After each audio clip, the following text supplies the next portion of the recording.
What's up, people? Welcome to my show where I bring in different people from different backgrounds to showcase their talents and specialties to the world. Now today I have with me a martial artist who has his own nonprofit organization to be an inspiration to kids in need. So give it up for Ronald Ricks Sr. Yeah. Sir. You the champion. Thank you. Appreciate that. How's everything going, man? Everything's going real well. Thanks for asking. Of course. Thanks for asking. Nice place you have here. Thank you. Right? Yeah, I'm excited to learn a lot more about you than I've ever known before. Great. I'm ready to spill the beans, All right. as they say. Yeah, for sure. We all start out with the beginning. So let's talk about your beginning. So let's describe your upbringing and where you're from. Okay. Well, my upbringing, very humble beginnings in North Carolina. And I was raised by a mother.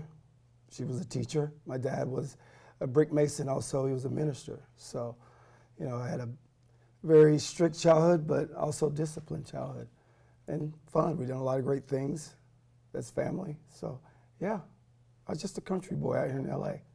And what was it like growing up in North Carolina? Well, we had a lot of open roads, so to speak, where I could go out in the front yard, run, play, and do things where I didn't have to worry about traffic as much. A lot of wooded areas, so I went camping a lot. So that was always fun to go camping. What else did I do in North Carolina that was fun? Race cars. We had a lot of drag strips there that we could go and race safely, of course. So I went there, raced a lot in my Camaro, and just done a lot of jumping and kicking, you know, just having fun. Wow, that sounds a lot different from here. I mean, it is a lot different. Yeah, because I've seen based on living here pretty much my whole life it's just a lot more strict in that way than where you come from, because you really have to be careful. If you're not, then something bad could happen. You could get run over, a lot of traffic. For sure, for sure. The traffic is a lot different there, so to speak. If you have to go 5 miles somewhere in North Carolina, it takes 5 minutes. As opposed to Los Angeles, 5 miles turns into 30 minutes to an hour. So, especially with the traffic. Traffic is very different there as opposed to here in LA. So yeah, it's country living. Wow. Good stuff. And your upbringing, when it came time for you to enter high school and your high school journey, if I were to meet you in high school, what was your personality like? Well, I was shy, quiet, nice to everybody, you know, a nice guy, and just very quiet, kept to myself. And what else? Actually, in high school, you know, I can believe it, but every day I wore a shirt and tie to school, like every day, through 9th grade through 12th grade. Won best dressed 3 years in a row, of course. It was a thing. Shirt, tie, suit jacket. Should have worn one today, but no. But yeah, that, what else? Just, it was awesome. And well, what inspired you to show up to school like that? Well, I was different. You know, I was always different. I was always, you know, thinking outside the box.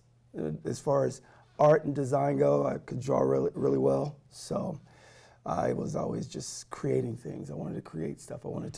Everyone wore kind of like the jeans and a t-shirt. I wanted to go beyond that. So it's just kind of like, that's the way I was.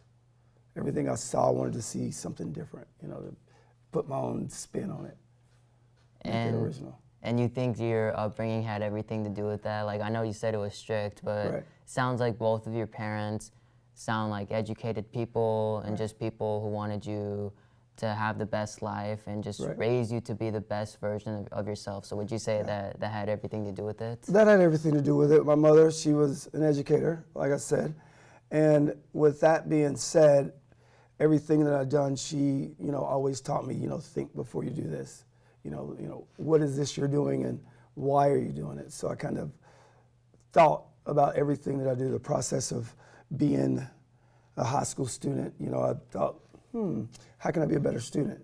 You know, get better grades, do this. So I kind of thought more. I thought about everything, you know. And with my dad, when I say strict, that means, okay, there's a party, you're not going. You know, it's just kind of, oh, what time is it? Time for bed. Go to bed. You know, it was that type of strictness where discipline was always, you know, implemented. So, and that's what I did. You know, I wanted to be disciplined in whatever I'd done. So if I dressed well, I wanted to be disciplined in that. If I went to school, I wanted to be disciplined in school. So I hardly ever was in the principal's office. So yeah, my parents, I would say, done everything for my discipline and who I am today as far as being the person that I am and wanting to help other people, thinking before I do things, thinking before I speak. So yeah, that's the thing. And then what got you interested in art and design, like you said? Well, my dad, you know, him being a brick mason, I would work with him, you know, as a kid, well, I was 10, and I would go with him watching him build houses and things like that. So that gave me a good work ethic. And just watching him do things, and I said to myself, you know what? It created something in my head to want to create things like he does and want to do things, and kind of gave me that creative ability, you know, like, look at my dad, what is it? How did he do that? You know, so I couldn't do what he did, so I tried to find something that I could do really well. So that's how I fell into martial arts. Wow. I said, wow, I think I can kick better than everybody else in this room. Maybe I should do this. So yeah. It's like you combine both, and then that's how you're great at your craft. That's how it worked, for sure, yeah. You gotta find what you're good at and then do it, no matter what it is. It could be anything. Writing, anything. Even reading could be something that you could turn into a career or something that you love to do. Always do what you love to do, for sure. So that's another thing, that everything that I do, I love doing it. So it keeps out all the negative things that could happen with, you know, being successful. Yeah, and I want to see what you think of this. So I've heard that a left brain, kind of like what you're saying now, is, if I'm correct, they're the ones that are creative, they're the ones that think outside the box, they're like the artists. Right. While the right brains are business people, people that are good with math. Right. So a left brain would be someone like, for example, a fashion designer who hires a businessman, which is a right brain, to help them with the business. So I understand you're saying that you're left brain. Would you say you're a right brain as well, or mainly just a left brain? Like, if you were to open up your own business, do you think you could do it and like do everything the way it's supposed to be done? Yes, that's a good question. So with that being said, I am a right brain, left brain combination. Wow. Right? Yeah. So I love doing art, and I love, you know, having a business that I can, you know, display or showcase my art. And yeah, so I would do both. I love thinking, I love writing. So I don't know, I just, like, again, that is the creative part of who I am. You would say, oh, he's an artist, he draws really well, but also I would like to do something else. Like, I would want to run this business that I'm doing with the nonprofit, my production company. I'm like a guy that wears like many hats type of thing. So I guess if you hear that saying, he wears a lot of hats. But, you know, that's the kind of thing. But I keep the same hat on. That's another thing. A person that wears a lot of hats, they say you do a lot of things, but you don't master anything. So what I've done is I've created something that I love to do, and I've mastered that, but I've branched out that one thing in so many different ways that it's all connected to the one thing, not a lot of different things. So if I love martial arts, then I'm going to run a martial arts organization. And from that, I'm going to take it and create a nonprofit so I can help other people do martial arts. And from that business, learning how to create that business, I'm going to teach other people how to start their own business. And from that same pot, I branch out into everything to, you know, to make it dynamic. That's just the artistry of my head. So, yeah. We need more people like you who will, appreciate it. Yeah, who will just not stay fixed on just that one thing. And that's one thing I'm working on as well, because I noticed that some people, they're so stuck up with their ego and they're so fixed in their own ways that it's not going to help you grow, because growing and always evolving is just a process that never ends. Even with someone like me who's a junior, who's going to graduate next year, and then become an adult, adults are still learning, they're still growing. So I'm that type of person too who likes to look at everything and not just one thing, and continually working on myself to become a better person, because in the words of Master P, I'm a work in progress. Well, there you go. Everybody's a work in progress. So that's a good thing. As long as you can think to yourself and say, I'm always learning, I'm always growing, then that's the thing. That's the creation of the universe. I mean, it's like we're always ever moving and going, and there's nothing stopping. So that's good, man. It's a good way to think about it. Yeah, and then after high school, when it came time for you to decide what you wanted to do afterwards, what did you decide to do and why? Well, there again, another great question. Well, I knew that I was good in martial arts, and I knew that I could draw really well, and I was into fashion and stuff like that. So I was thinking to myself, well, I want to go to a school where I can learn how to, become a marketing person or somebody in advertising and design. So I did that. I had a chance to go to New York, New York Academy. Oh. So I said, no, I don't think I want to go to New York. I want to go somewhere really far because I do want to act. I want to create things, and I want to be, in Hollywood. So I went to Los Angeles to Brooks College and got into marketing, and there it was. They taught me how to hone in on all the things that I love to do and how to market myself and how to implement that creation to other people, so marketing in Los Angeles. And did they have a martial arts program as well? They did not have a martial arts program, but there again, me being the person that I am, I created a martial arts program of my own. So I was there and all the guys were like, man, how did you do that kick? How did you do this? How did you do that? I said, well, let me show you. So I just started teaching my friends jiu-jitsu and karate. So it was like, yeah, that was that. So I was thinking, man, I kind of like this, but it wasn't something that I was there to do, but it was something that I knew how to do. So I shared it with everybody. And let's backtrack a little bit to that. Right. So martial arts, when did you start it, and who taught you it, and why did you decide to keep going with it even when you moved out to Los Angeles, and then being the person that you are, you just started teaching it to other people and then just branched out into that business? Well, I hadn't branched out into that business yet. I was actually in college. That was part of just who I am. I love teaching people things that I know how to do, and they're interested in doing it. So I was drawn by that fact, so I put that on the shelf for now. Okay. I love showing people and teaching people things, but I was still aimed for marketing and fashion design. And while I was growing up, my older brothers, one was in judo, was a black belt in judo, and the other one was a black belt in karate. So to say, they both, kind of taught me things. And my dad was a Golden Glove boxer, so he was boxing. We were very combative, it wasn't a bad thing. It was more of a, kind of like, oh, can you do this? Can you do that? We were more like, cat and mouse. You do what I do. If you can't do it, then you lose. So I would say my older brothers, kind of got me that thing. My brother that's under me, he was the one. He was military, done a lot of stuff in like special forces. He was very good at martial arts and sports. So I kind of looked up to him in that way because he could do things that I could not do, that I wanted to do. So it drove me to excel in martial arts by my older brother, I would say. Wow, that's fantastic. Yeah. And I know this may seem like an obvious question, but I want to hear your perspective on this. Like, why is it important to you, and like, why is it important for other people? Because now the reason I ask this is because I noticed that some people, they use that skill and they use it badly. They use it to bully people, which isn't right. And you want to use it in the opposite way. You want to use it to help people. So why did you decide to do this?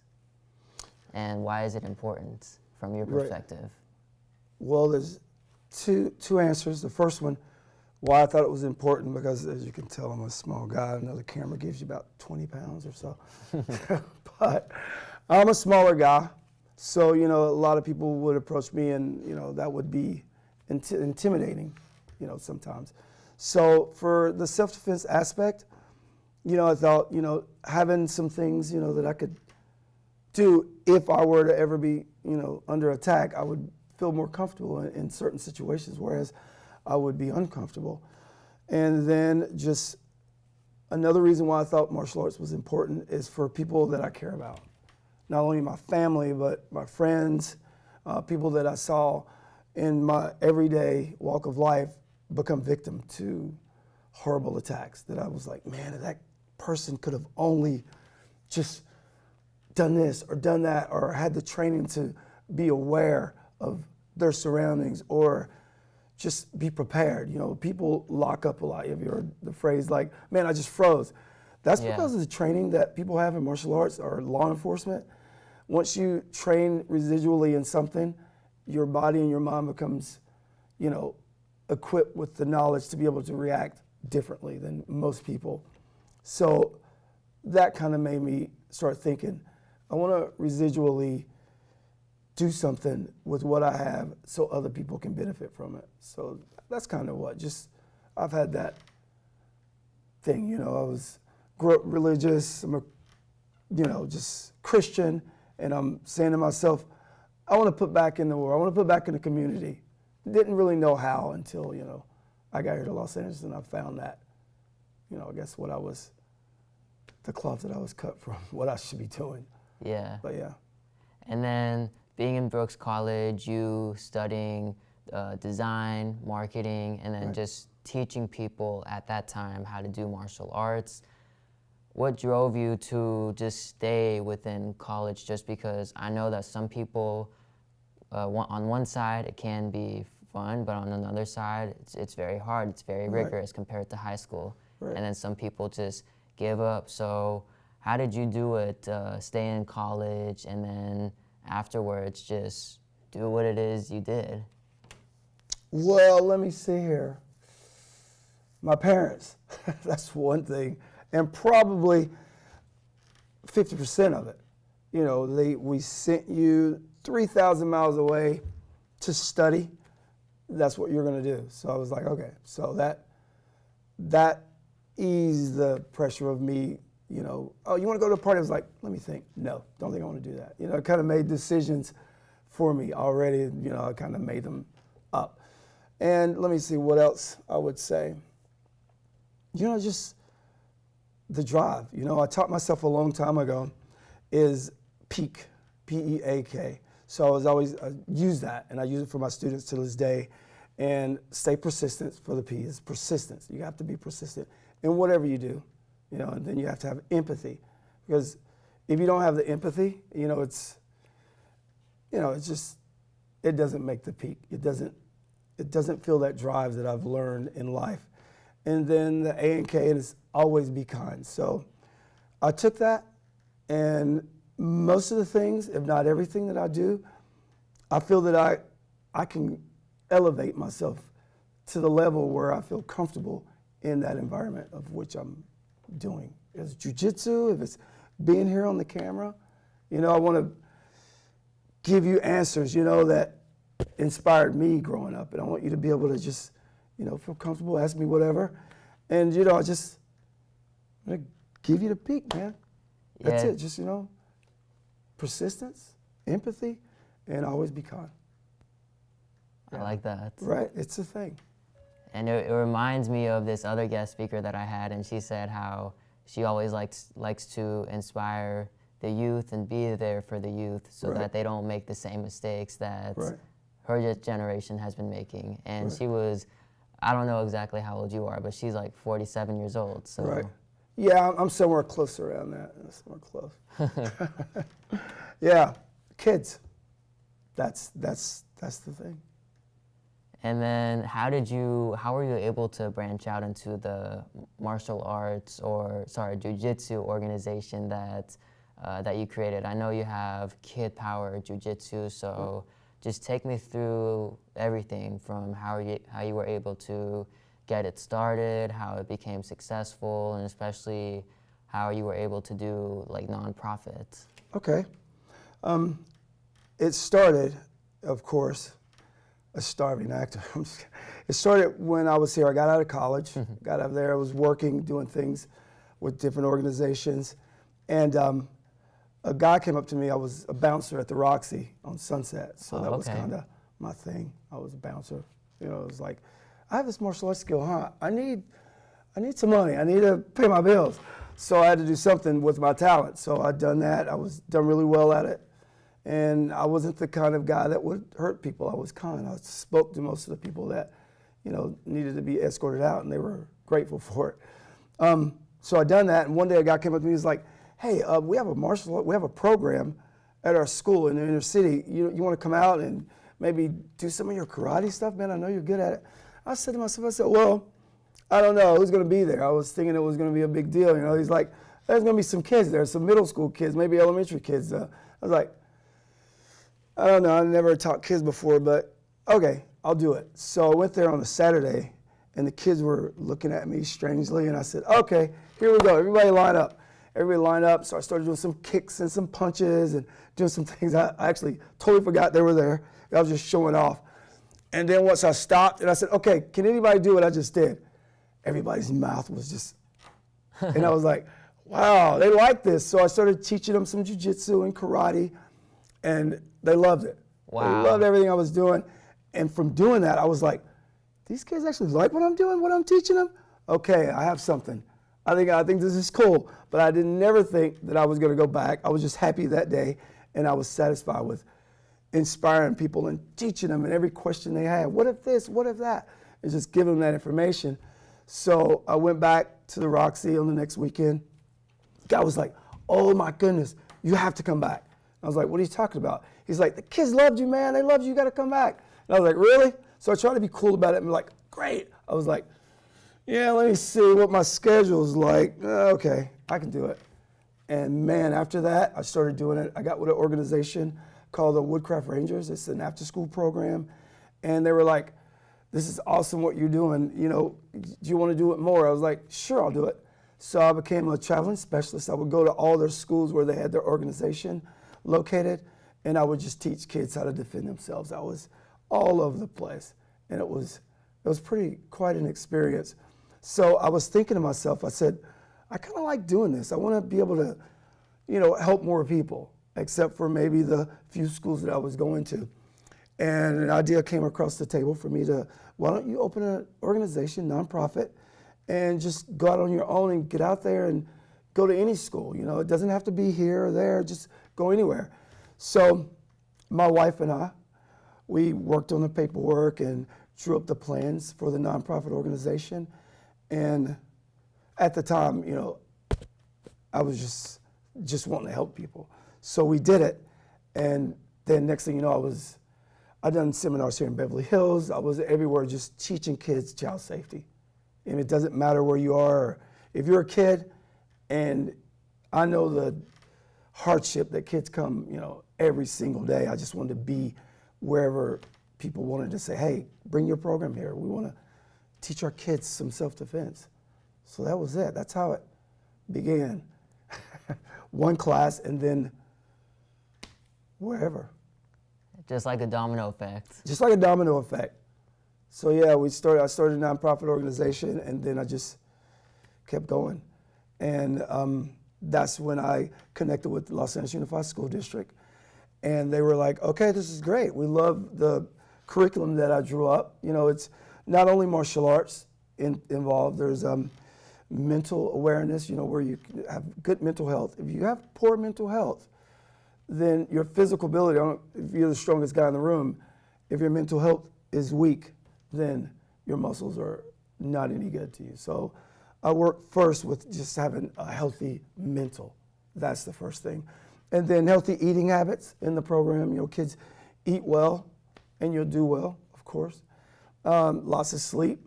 And the mentorship, like you have a mentorship. I'm sure everyone has a mentor. You know, mentorship, ask kids, what are you interested in? And then I have different organizations like the Police Athletics League, you know, that helps out with the kids. They'll help, oh, the kids want to become law enforcement officers. They'll go in this direction. Or kids want to do other things. And film and television, I have organizations that I send my kids to. You know, we go on field trips and they say, oh my God, I had no idea this was possible. So it's one big package, for the kids. And education is involved, homework time, and just a program city year. Work with them, working with kids, and just, making connections so we all can make the kids, build this great kid. And also, one other thing, the kids that are in the program, 100% of the kids pass the standardized physical education test that kids take every year. So the kids in the program pass that test. So it's like, that's one good thing, and that drives the parents to say, wait a minute, you're passing a physical education test? That's good. And the kids are taught about bullying and non-bullying. So it's good. It's a good thing. Yeah, I could go on and on, but I don't want to. No, that's great. But, yeah, you said everything. Right. You said it the way I would have liked to say it. Right. And and a lot of kids ran the LA Marathon this year. Oh. That was good. With Students Run Los Angeles. I don't know if you heard of it, but it's a program that Kid Power Jiu-Jitsu, I get my kids in there, and they work out throughout the year in September, and in March, when the marathon's here, the LA Marathon, Los Angeles Marathon, they run that and complete it. So my kids are completing marathons at, 13 years old, 12? So yeah, I try to get them active for sure. And I understand you've ran, correct me if I'm wrong, but 13 LA marathons with your kids? Yes. Well, my kids ran alongside me on the side of the street. I ran it by myself. But yeah, 13 or more, yeah. And marathons altogether, I can't even count. I've lost count at 20. I just love running. But what inspired you to make that a part of your organization where the kids are training, whether it's organization or your own personal kids, but what inspired you to do that and then to just keep it going? Because running is, I'll say it's not everyone can do it, and I've been taught this myself, but you need the right running form, because if you don't have the right running form, you're gonna injure yourself. So what inspired you? Well, it's in the name of Kid Power Jiu-Jitsu, keeping kids safe. So in any way, form, or fashion, keeping kids safe, going back to the one thing spreading out to many different things, I said, what all can I do to help keep a kid safe? And then I just take those tools and I use it. And I also work with kids that have Down syndrome, kids that have IEPs. Oh, yeah. Work with kids that are have a lot of different, things that may prohibit them from doing martial arts in a regular martial arts setting. So I build an environment where no matter what your education level is or what your physical ability is, I make it so everyone can participate and become their peak. And kids in wheelchairs, everything. It's just, everyone has that ability. So that's kind of what makes me do that thing, is just being able to reach that peak. So that's why you implemented running. Implemented running for sure, because if you know karate, say for instance, I'm a black belt in jiu-jitsu, but I'm doing things to my body that's not going to, have me actively participate in defending myself. That's going to be not good. So kids also learn self-defense, but I implement other things: running, riding a bicycle, doing something active. So yeah, keep them active. And how do you do that? Because, well, first of all, kind of like what you're saying, this year for the first time, first period PE, like Monday, Wednesday, and Friday, I work with those types of kids, like kids with disabilities, like whether it's within their body or just mentally, like they don't see things the way we do, so I work with them. So, I mean, it sounds very rare. Like, this is my first time hearing that, like, you actually do that. So, like, how do you do that, and, like, how do you get those types of kids to still have those same skills that other kids have? Right. Okay, well, how it works is, in the Kid Power Jiu-Jitsu organization, when we're on a school site, the class is broken up based on people's just abilities first. Let's just have fun. And what do you want to do? And recommendations on the application that maybe a parent may write that is their own personal information, But as an instructor, I need to know these things. So I'm seeing what everybody loves to do. I'm seeing how they interact with each other. And I implement, so to speak, a individual plan for each person. Even if you and I have the same abilities, Yeah. you may have a different plan. You know what I mean? You may not be able to do the backflips, but you can do something else. So everybody has a different plan. So I individualize everybody's study. And I have a recipe for that. And I go about doing that recipe as I'm teaching the class. And I have other instructors. It's very important to have leaders within the Kid Power Jiu-Jitsu group. And these leaders can take upon themselves to take a group of kids and teach them katas and forms in the martial arts. And another group of kids can be over here working on their thing, you know, and it's just great. It gives me, the instructor, time to reach the kids that need that personalized or that individual help, and just different techniques, maybe their hands or feet, you know, may, you know, be a little, you know, just different on things that they may not be able to do for their weight or strength. So I make that stronger based on just the physics of, you know, martial arts. That's very inclusive. Martial arts is very deep.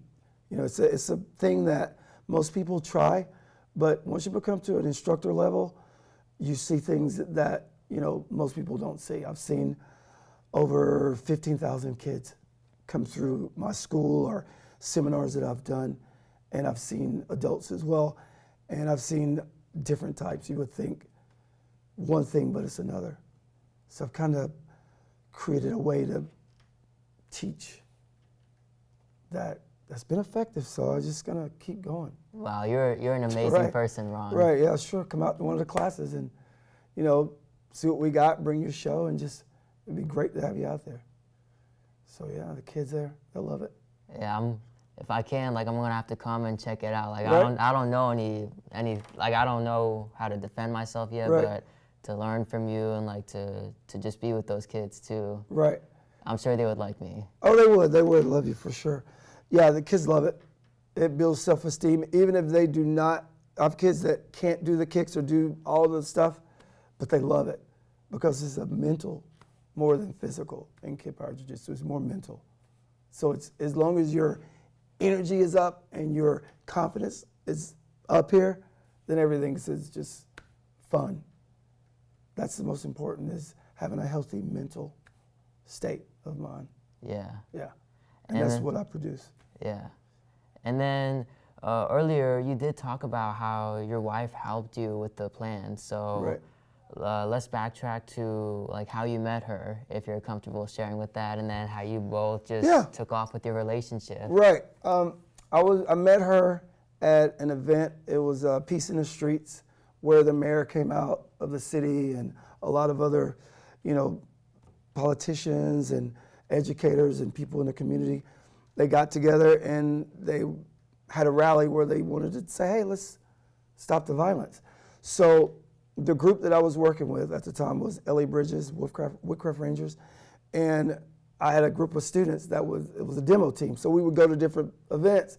We would jump, kick, break wood, and just, you know, just do our thing, and also talk about child safety and the importance of it.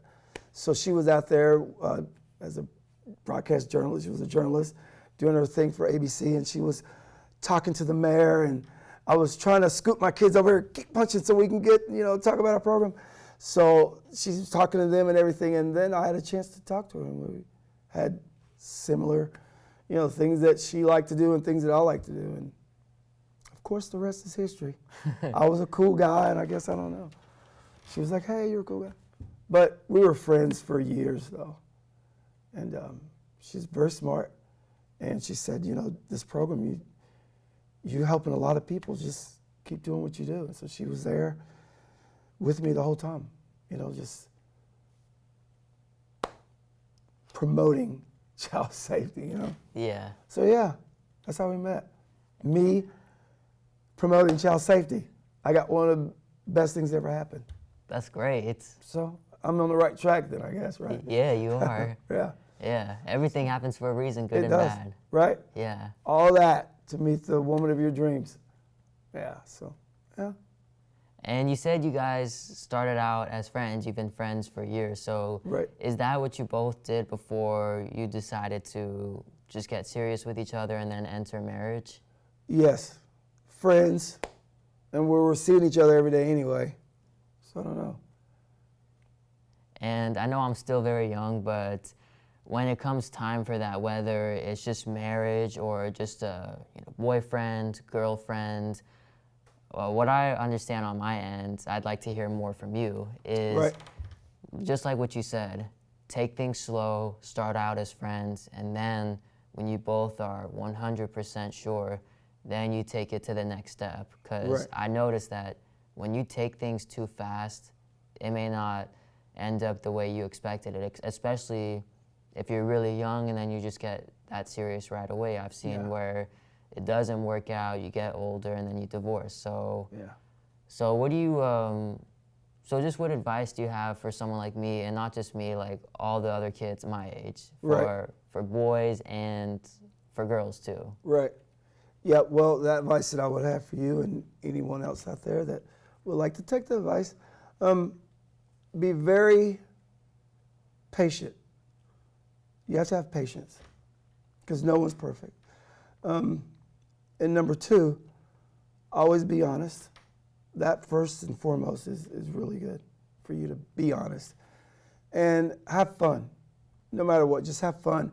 And don't think so much of the relationship and we're gonna get married, because when expectations don't pan out the way you would like for them to, then there becomes this animosity or this feeling of emptiness, or things aren't going the right way. So just have a good time and be honest and fun. And don't take it too fast. Slow down and peak. Right now you're doing this. This is great. Stay on the track, and don't mix anything else with it. And you're good.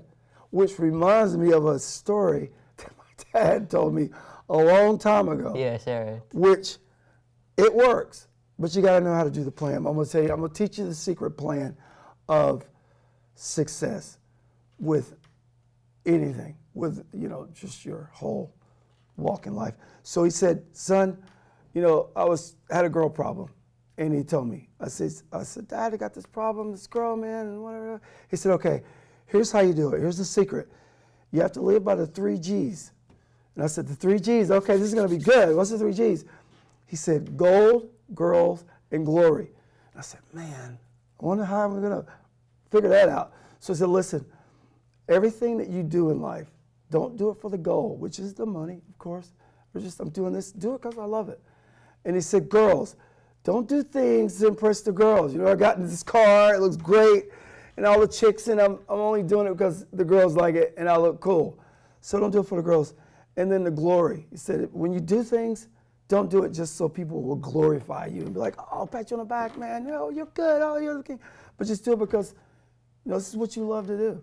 So I try to keep those 3 G's out of my plan of attack on, my living situation. So, I do things, of course, we all need money to pay our bills, but I don't do it to impress anyone. I don't, hey, I got this or I got that, or, do things to impress the ladies, which I just do it because of this is what I want to do. So if you do that, you're good. You have a girlfriend, don't try to buy her things. You can buy her things, but don't do that to impress her. You have a girl, don't do it just to do things to show off, buying fancy stuff for yourself. And just don't brag about yourself when it's not necessary. Yeah. You know what I mean? So that's about it. I mean, that just shows too, don't be a people pleaser, which is something I notice amongst kids my age, is they do stuff just to fit in, and Right. they may fit in, they may have a lot of people by their side, but it's not real. It's just this image, you're just being this other person that you're really not. Right. Because regardless of what you do, you're always gonna have people that just don't like you for who you are. And you may not have a lot of people by your side, but that's okay. Like, would you rather have a lot of fake people, or would you rather have a small group of people who accept you for who you are? Right. That means a lot more, because when you're just rolling with people who put you down, it's going to make you miserable. And it's just going to, it leads to bad mental health, which is kind of like what you said. Yeah, for sure. You need good mental health. Right. So I feel like the 3 Gs, it enforces what it is I'm talking about right now, and what I like to live by, and what you like to live by too. You gotta live by it, right? So yeah, that's it, man. That's how that goes. So you already know. I should be asking you for advice so I can share it with my students. This is what I got from the Amado show. But yeah, man, you're pretty solid kid. So yeah, that's it. Stay focused, and that's it. A lot of kids do that, and that is like the Instagram, which inside the program, Kid Bar Jiu-Jitsu, I do have a part in there where we teach kids how to use social media correctly, because there's a lot going on in social media that's harming kids right now. It's just overuse and inappropriate use. So kind of stay on track. Keep kids focused on things that are doing the right thing. Yeah, that's why I don't use social media at all. Oh, you don't do social media? No. Well, yeah. I mean, I don't do social media. I haven't grown up with a Playbox station, and I'm grateful for it, because I feel like if I would have used that stuff, I wouldn't be the person that I am right now. Right. Sometimes that's a good plan. Very focused, very persistent. You already got the peak going, man. Some kids already know the plan.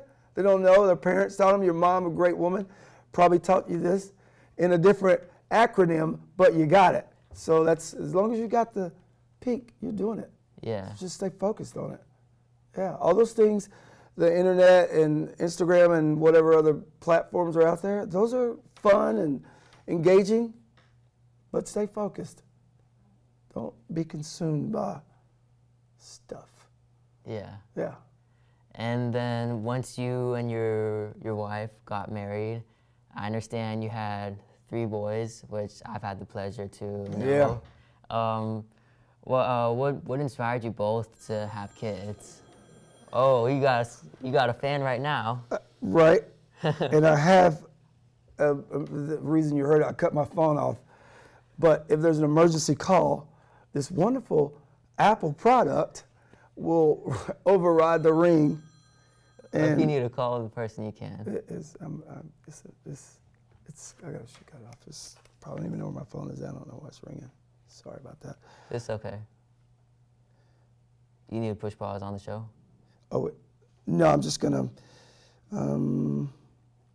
If you're okay with the person being like on video, that's fine. Video, it's my son. Okay. He's probably out of school. Oh. How do I get to this thing? Oh yeah, go to message, and then. Call your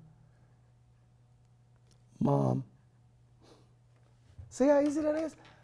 Let's talk about marriage. Hey, well, you just saw right now what it's like being a parent. Right. Yeah, there it is. You have to have your kids' phone calls always go through. That way it relieves the stress. So yeah, I gotta. What question were we on?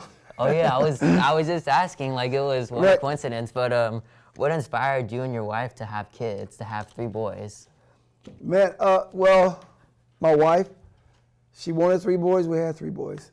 Somehow she manifested that, and it worked. And yeah, 3 great guys. My oldest, he plays football, what else, track. He's got he broke his personal record this year in track, so that was good. What else is he doing? He's doing all the sports, of course. My next kid, middle kid, Ethan, he's doing jiu-jitsu, which I did not push this kid into doing jiu-jitsu, but he's winning gold medals now. He's doing jiu-jitsu, he's doing absolutely spectacular. He's great in school. He got a scholarship, actually, to one of the best schools in performing arts in America. Wow. Over at LACMA. Yeah, so LACHA, LACHSA. So yeah, he's going there. So he's doing really well. So I kept my kids away from competing, you know, till high school and middle school, you know, so they could focus on their academics, which worked out. And my youngest, Ryder, he's doing really well. He went to a STEM program to Harvard Westlake. Because of his grades, he'd done that twice. So he was got selected to do that for 2 summers. So yeah, everybody's doing their thing, sports and activities, and I'm trying to keep them off social media. Not a lot, but just enough to, do other things. So yeah. And what inspired us was my wife. She wanted 3 sons, and I want what she wants. So we have 3 sons now. Wow. Right. And it's always good. Now, I understand this a little bit. Right. I may not understand this as much as you do, whether I have kids or not, but based on what I'm understanding now, it's just a great feeling when you have those kids and then they're accomplishing stuff. Right. And then I'm sure you feel the same way too, but it's just like what my mom said too, how she hopes that I can do better than she does. And I noticed that that's a goal for most parents. Right. Like, especially as an example, if a parent who got kicked out of their house at age 18 had to struggle that way, Right. not only do they not want their kids to go through that same struggle, like I said, they want their kids to do better than they did. For sure, yeah. That is the plan. Your mom, very smart lady. That is most definitely the plan. Parents want their kids to do better than them, so that way your family line progresses. So that's the plan. Same plan I teach my kids. Don't do what I do better. Take what I've done and make it better, Yeah. And then my last question that I have for you this better be good. is, what's the most important thing that you've learned in life? With all the stuff that we've talked about and your upbringing, where you are now, what's the most important thing you've learned in life? Well, let me see. The most important is to have empathy for people. Be kind, of course. Always be kind, which is part of my plan.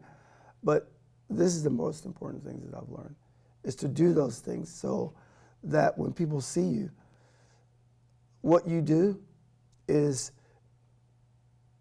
we can't control it. We can't control, say, for instance, I do bad things. And if I get in front of a group of people and I pretend to be a great person, the things that I do in my life are going to reflect, regardless how I act in front of the camera, in front of other people. So being empathetic and kind is going to show that, regardless of whatever I'm doing. Because if I'm at the grocery store and someone does the wrong thing, I'm going to be a kind person to say, oh, it was an accident, okay, and I'll walk away. If I'm not a kind person, I'm going to react differently. So just be kind. And the lessons, that's it. Be kind, have some empathy for people. Everybody can't be nice hair and good looking like you. I mean, be nice to people. And what else? Just, empathy, kindness. And if you're a religious person, keep God first. I mean, it's a great plan. Yeah, you couldn't have said it any better. And appreciate it. It's been a pleasure having you on the show, learning all this new stuff from you, and just keep up the good work, man. Yeah, thanks for having me on the show, Amado. Of really course. Appreciate it. Thanks. Of course. And that's it for the Amado Lucero Show. Stay tuned in.